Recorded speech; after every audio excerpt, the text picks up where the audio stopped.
School students taking days off to protest climate change causes fierce debate. This dad isn't a fan. In fact, Matthew Carlos pulled his son Max out of school altogether over the issue, accusing teachers of trying to brainwash him in the classroom. Oh, it's ridiculous. Absolutely ridiculous. We shouldn't be worrying about the end of the world. It's just brainwashing the younger generations. A father and son taking a stand against climate change. They shouldn't be teaching kids that, and yeah, we shouldn't toss away our rubbish like I said before, but we shouldn't be worrying about the end of the world. As debate ignites globally. We will never forgive you. I think we've got to caution against raising the anxieties of children. When 10-year-old Max Carlos was told one of his last days of the term would be a greenie day, it was the final straw. What did you think when they had dressed like a hippie day? We were all in the one class at the time.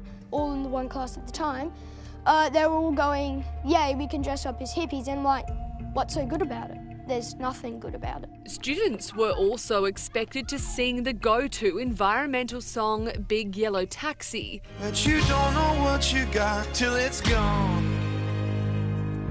To be in paradise, put up a parking lot.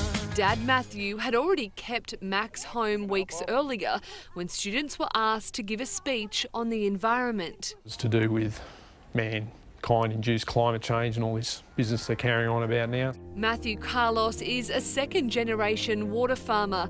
He's long had a beef with greenies who are against his water harvesting business in northern New South Wales. They don't like the trucks on the road, they don't like this, they don't like that, you know, so here we are.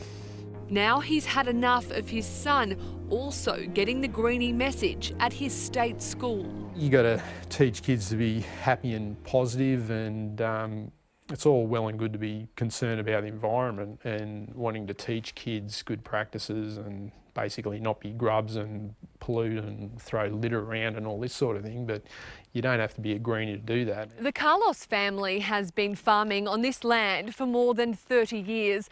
Matthew says they're not against environmental sustainability, but they believe teachers telling kids the world is going to end due to climate change takes it a step too far.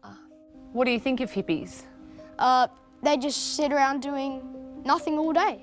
Matthew has now pulled Max out of the school. Furious, he says a political message is being pushed. We just want to be careful in an education context that we don't cross into the political sphere too much, particularly when some of those things may create conflict between parents and educators. Parenting expert Dr. Justin Coulson believes teachers are better off keeping the message positive when it comes to primary school children. You don't have to be a believer or a skeptic to buy into the fact that it's a good idea to talk positively about what we can do to make our planet healthier.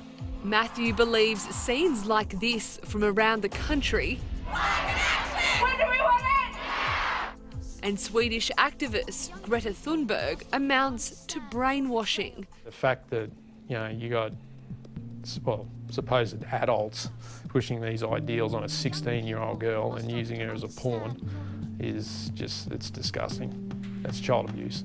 Max will now start at a new school at the beginning of term 4. They just stop brainwashing the kids and being negative and teach them how to be positive about making good, positive changes for the world, not all doom and gloom. The New South Wales Education Department has defended Max's former school. It says studying controversial issues is acceptable for educational purposes. The full statement is on our website.